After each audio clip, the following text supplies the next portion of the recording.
spiritually as a man that understands life and knows what it's all about.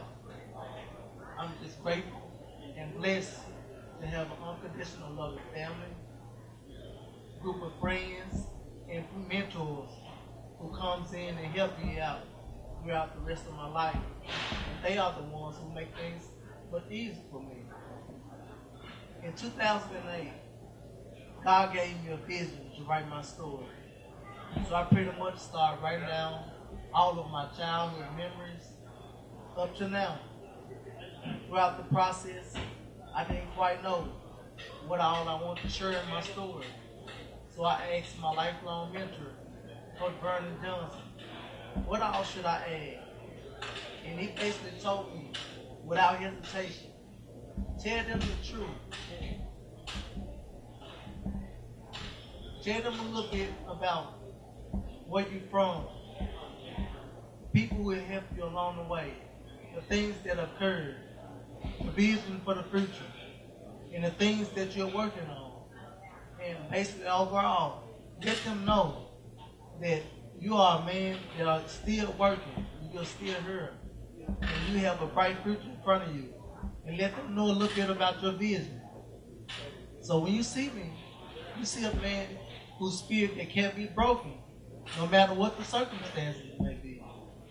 I am a man that has persevered through many obstacles in my life. So long as God gives me the strength to wake up each and every morning, just know it's my job to do the rest. So since the day I was paralyzed, I made one ultimate goal, and that goal is to walk. And that goal will still remain until the day I leave here. I maintain and run 2 businesses from my home. I mentor the youth and youth villages. I volunteer coach middle school football. I travel to St. Louis and continue to work with some of the top doctors in the world. And it give me strength and give me hope that I will be able to reach my goal of walking again. So me and Mr. Burrows will pretty much be going around and sharing my story throughout high schools and middle schools and different organizations for the rest of this year. And starting 2014, I will start working on my documentary. And my next big goal in the future I will start doing is opening up a nonprofit organization where I can give back to the youth, starting with academic and athletic programs, and basically just giving them a head start in life, just as my friends and I did growing up. Now I would read a little short message from my epilogue that basically sums up everything, and I think you will pretty much see how I have grown as a man.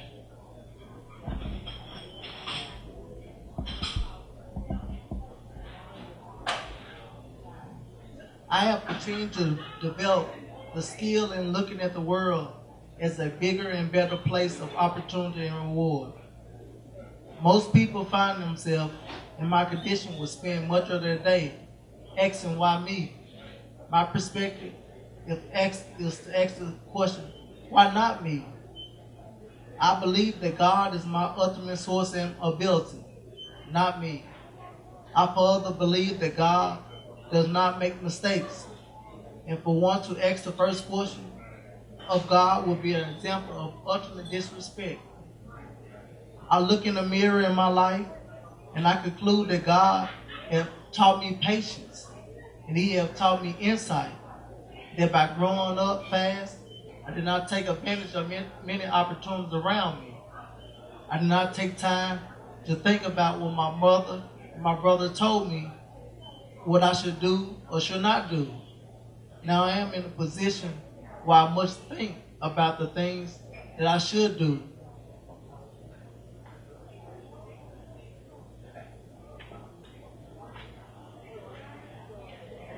Now, I understand now that God is the ultimate source of my ability, and He is in control of what is put before me.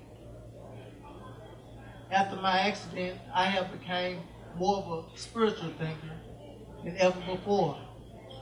And I know God knew how my life was going to be before I was born, and He know how it's going to be how it's going to end. When I became a quadriplegic, I've learned that certain things in life want to happen. But one thing I have concluded, that God brings people together, whether it's good or bad, whether it's a tragedy or well as a victory. But I understand that God have changed my life and through my accident, and He have brought me together, and He showed me that there is a lot of love in the world, and that my family have been my total support, along with my friends and my family. And they the ones that continue to inspire me and make me keep pushing each and every day. But one of my lifelong friends told me something that I will never forget before he passed away. He basically said, people need to look at things in life as blessings. What we do with them are our option and responsibility. And I honestly agree with that. So therefore, I will continue my life. I will continue my journey, inspire and motivate each and every one to the best of my ability by sharing the free words of encouragement with them, and let them know that you need to have self-motivation in life and push yourself to the limit. No matter how hard the situation might be, just keep moving in life and don't stop, until your last breath. So at this time, would anyone like to ask me and Mr. Burrows a few questions?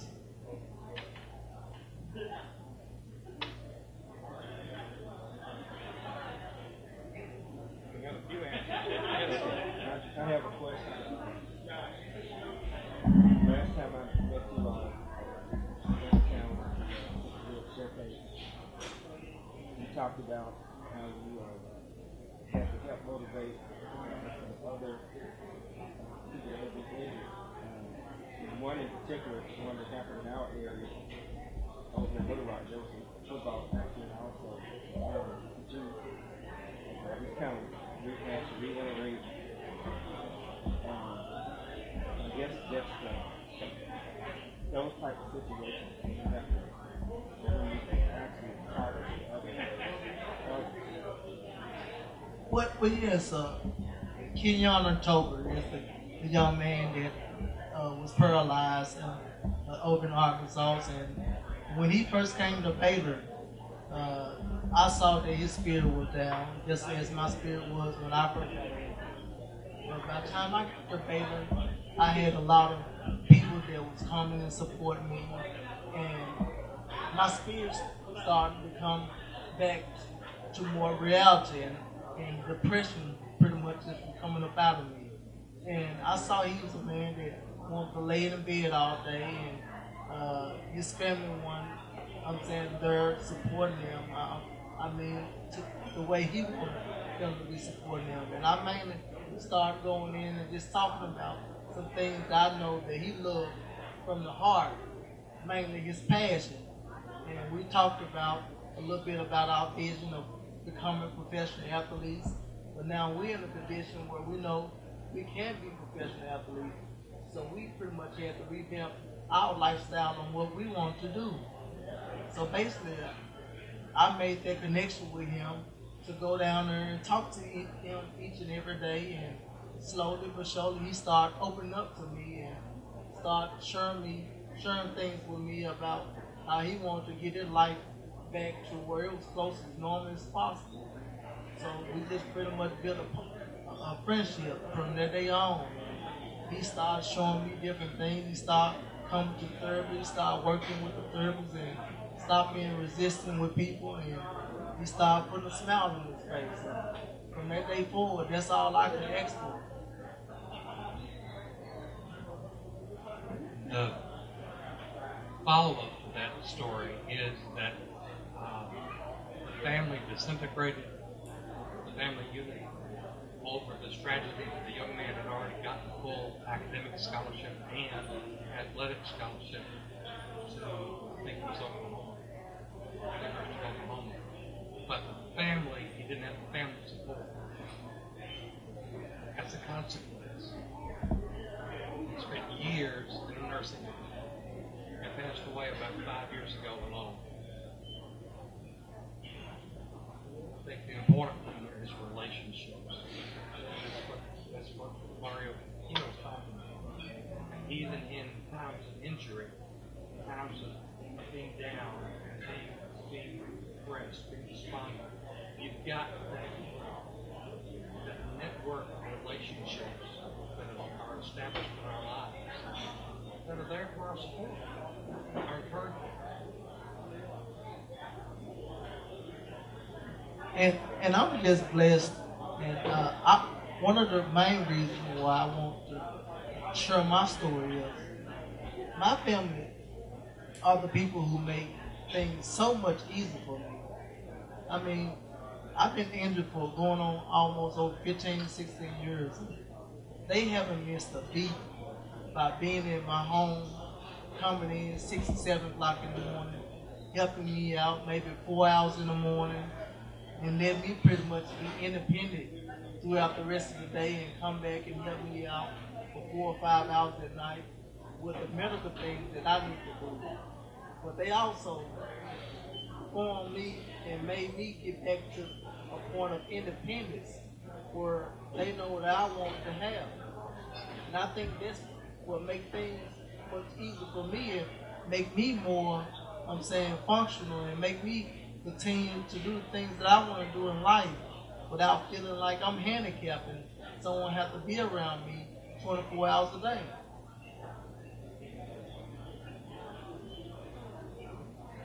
Yes, how is the book being? The book is being received very well. We've had a lot of media exposure in the last few weeks. And we're looking to go with a major publisher toward November, December. Who was it we met yesterday at Channel 3? We met Mary Beth and Alice Coleman, and they did a great interview with us. And The other also it was a blessing to meet Government Cohen, and also I met the late Walter Payne, brother Mr. Eddie Payne, and they're here doing something where they give him back and honor the late Walter Payne, where they're hosting a golf tournament this afternoon down in Tunica. And that was an honor. Because I met Walter Payne back when on my hospital bed when I first got injured, and he called and gave me a few words of encouragement and let me know, the situation that he was going through, and he was just letting me know that things happen in life. You just have to keep persevering through it. If God wake you up to breathe, to tell your story, tell it and keep moving. He also brought Glenn Turman in that same meeting. Have I got the name right? Yeah, Glenn Turner. Turner? Glenn Turner. Glenn Turner. Actually, Glenn Turner. They're very interested in this.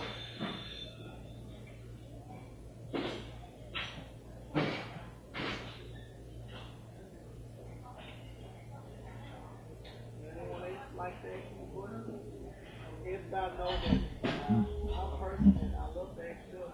After your devastating injury, of course, in the hospital, transferred to David, and you were really down, physically, emotionally, and stuff. So was there one moment that turned things around for you? Yes, I think was the moment where I started to find that hope was when I was laying up in the bed one night. And of course at this moment I couldn't move nothing. And it was about probably 2 o'clock in the morning. Someone started telling me, try to move. And I was letting know that the body don't work like that. Because signals from the brain doesn't go down to the leg, vice versa. So my arms started to move slowly to the side, and I thought it was more of a muscle spasm. So I moved it again, and it started moving, and I got to moving it back and forward, and I started beating the nurse. Oh, something going wrong, I'm moving, and they came running in and said, "Oh, that's good." And so they was like, "Keep moving it." And so that morning they came in, they started exercising me again, and they pretty much let the therapist know that I started to have movement in my upper body, and from that day forward, they just started just working with me. And, I mean, from that day forward, I started seeing other progress in my other arm. Slowly but surely, I started getting more movement, more mobility, and at this time, they figured it was time to wean me away from the sip and puff wheelchair, which actually I was controlling the chair with my mouth. I'm saying so. After that day, I just pretty much just started going to therapy. I'm saying being more responsible, pretty much doing everything that they want me to do instead of racing down the hallway. and after that day forward, I knew that anything can happen, and I knew that I need to go in and do as much therapy as possible, and that was going to be my goal of getting back to walking again. So that day forward, I pretty much started putting together a workout where I can go out and just constantly push myself, and now I'm up to lifting 75 pounds every day. I can work out for over an hour and a half. I will be starting putting together an hour and a half workout routine where people can really see me move, because most of the time they see me sitting still, and I don't sit still every day. I mean, I have friends come into my house, help me in my standing frame where I stand up and work out for an hour and a half. I mean, I do a lot of different things, and I just want that to be an inspiration for a lot of people, especially quadriplegics that's out there, because most quadriplegics I meet, they are in the house all the time. I mean, they don't know about some of the research, and they just give up hope, and they stop believing that things will get better before it get worse. And I'm here to tell them it will get better before it get worse. As long as you believe that, I mean, you will get better. I had a question. Mario's brother, David, refers to you as his white daddy. Yes. Can you expand a little bit on how that came about and how you met David in that relationship? David had been a student of mine in junior high school years before and had worked for me in real estate. I was in the real estate business for a while after I went teaching. And I'd been a mentor to David. And then when the accident happened and he had the neck injury and all of that was so severe, and he came to live with me, that was just I immediately became a parent of a teenager. He never missed a ball game, never missed a dance, never missed a date. Anything he needed, he got it. And that's just the way the relationship developed. He's developed into a man that I respect very highly. And his wonderful daughter is sitting right there in front of him. So David went on to mentor you. Yes. And it's continuing to mentor dozens and hundreds of other young children as he's a sports director in school and is a teacher in middle school. So it's a cyclic convention.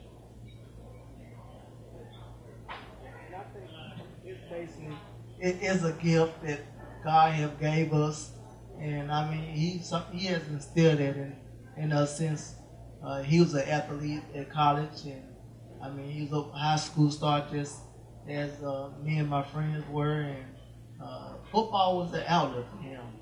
I mean, he told me a long time ago, when I was 12 years old, that he wanted to go become a big time, college football player, and he wanted to come back and showed me the ropes in life.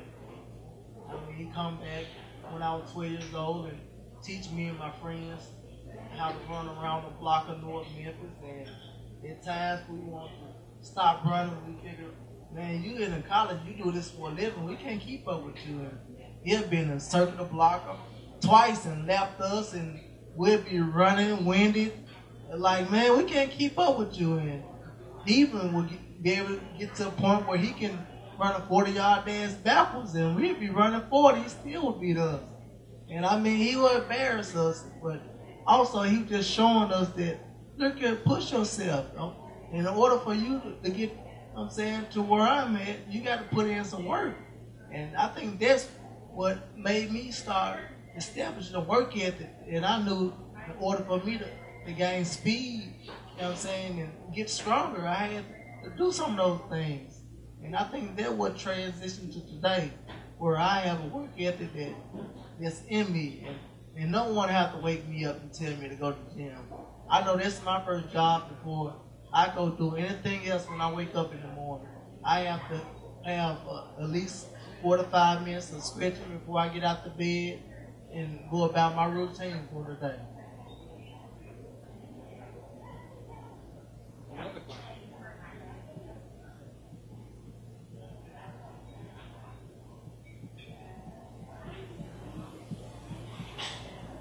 Thank you all for coming. We really appreciate it. The book is available here on Amazon, Barnes & Noble, and a few other places. And we just thank you so very much for coming today. Remain up here, answer any questions.